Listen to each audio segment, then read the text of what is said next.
নমস্কার বন্ধুরা, আজকে আমি বানাবো কুমড়োর শাক। এই কুমড়োর শাক রেসিপিটি একদম সহজভাবে বানাবো আর খেতে লাগবে কিন্তু দুর্দান্ত।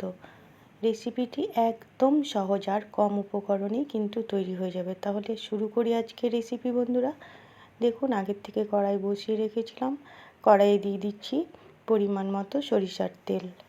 ওই তেলের মধ্যেই দিয়ে দিলাম একটা শুকনো লঙ্কা ফোড়ন আর হাফ চামচ গোটা জিরে। দেখুন, তেল খুব সুন্দরভাবে গরম হয়ে গেছে। ওই তেলের মধ্যেই আমি দিয়ে দেব একটা আলু। এখানে আমি আলুগুলো কেটে ধুয়ে পরিষ্কার করে রেখেছিলাম। দেখুন,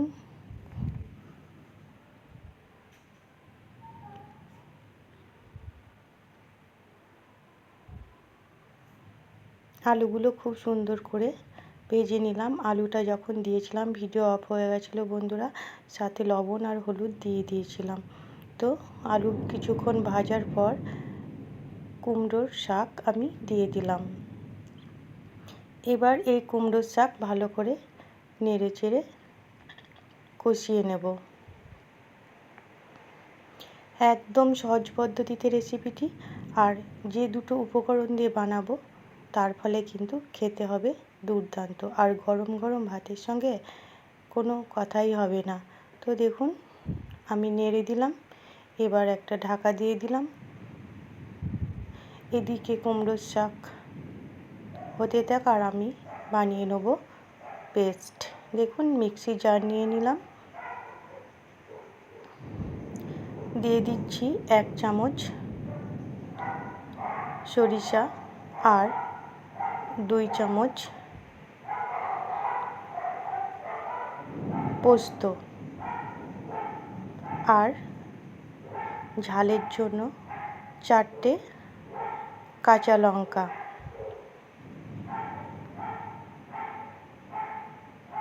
আপনারা যে যেমন ঝাল খাবেন সেই মতো লঙ্কা দেবেন, আর সামান্য জল দিয়ে মশলার পেস্ট তৈরি করে নেব।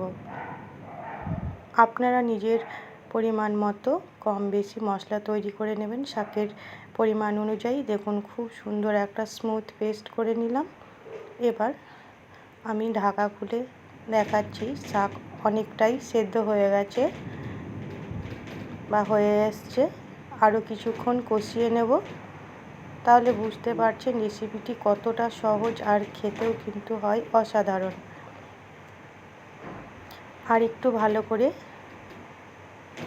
কষিয়ে নেব।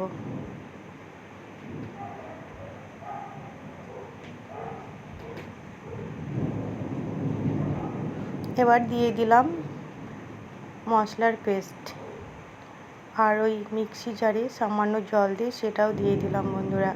তো আবারও কিছুক্ষণ নাড়াচাড়া করে নেব।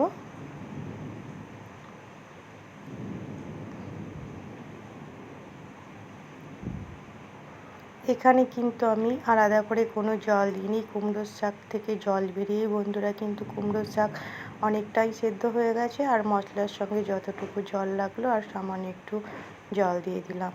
আর দিয়ে দিলাম পরিমাণ মতো সরিষার তেল। বন্ধুরা, যে কোনো পোস্ত রেসিপিতে আপনারা যত সরিষার তেল আর কাঁচা লঙ্কা উপর দিয়ে ঢাকা দিয়ে দেন, খেতে কিন্তু অসাধারণ হয়। দেখুন, 2 মিনিট বাদ ফিরে আসলাম। আবার একটু আমি নাড়াচাড়া করে দিচ্ছি। রেসিপিটি কিন্তু শেষের দিকে। এদিকে কিন্তু খুব বৃষ্টি হচ্ছে বন্ধুরা, বুঝতেই পারছেন কেমন বিদ্যুৎ চমকাচ্ছে। স্বাদের জন্য দিয়ে দিচ্ছি সামান্য চিনি, আর একটু নাড়াচাড়া করে দেব। তাহলে আমার চ্যানেলে নতুন বন্ধু হয়ে থাকলে চ্যানেলটিকে সাবস্ক্রাইব করে পাশে থাকবেন, আর পাশে থাকা বেল আইকনটি ক্লিক করবেন। নতুন কোনো ভিডিও আপলোড করার সঙ্গে সঙ্গে নোটিফিকেশন পৌঁছে যাবে সবার আগে আপনাদের কাছে। আর যদি রেসিপিটি ভালো লাগে আপনাদের কাছে, লাইক শেয়ার কমেন্ট করবেন, আর অবশ্যই একবার এইভাবে বানিয়ে খাবেন, খুবই ভালো লাগবে। তাহলে দেখুন, একটু লবণ কম হয়েছে, তো আরও একটু লবণ দিয়ে দিলাম। এবার আর একটু নাড়াচাড়া করে দেব। তাহলে দেখুন কত সহজে তৈরি হয়ে গেল কুমড়ো শাকের এই রেসিপিটি। এবার গরম গরম ভাতের সঙ্গে সার্ভ করে দেবেন, খুবই ভালো লাগবে। তাহলে সম্পূর্ণ ভিডিওটি দেখার জন্য অসংখ্য অসংখ্য ধন্যবাদ।